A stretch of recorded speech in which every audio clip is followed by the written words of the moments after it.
KMTV 3 News Now, up front at 4.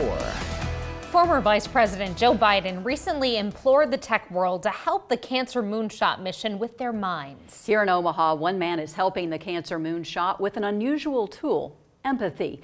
Lindsay Thies has a follow-up story you'll only see on 3.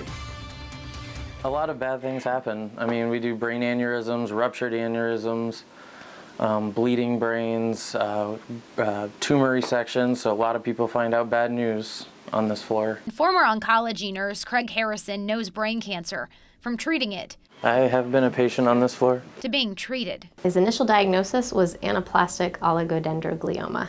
2012, doctors found Harrison had a brain cancer that affects less than 1% of the population. Most patients get that diagnosis with a life expectancy of a year or less. There's no point in saying my life is over right now. But Craig fought his battle hard.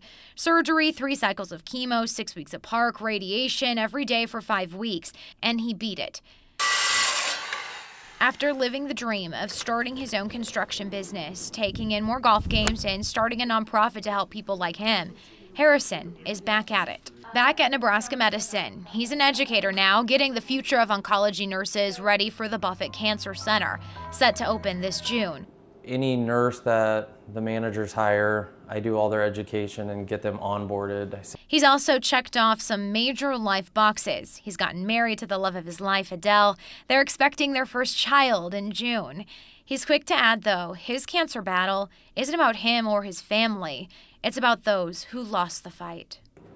It's not like breast cancer or where there's a lot of survivors, where the survivors tell their story. I mean, it really is up to the families and the community to tell the story of their loved one, to get donations and to participate in awareness. And I mean, right now, I mean, money's huge, obviously. It's all research. So when it comes to research, what does Craig Harrison, former oncology nurse, brain cancer survivor, now educator, see in the new Buffett Cancer Center here in Omaha? A cure. For real. Lindsay Thies, up front at 4. The Buffett Cancer Center is slated to open June 5th. This Friday, Nebraska Medicine is holding a conference for brain cancer patients and caregivers about the latest treatments and research. For more information, click on this story at 3newsnow.com. Live look outside and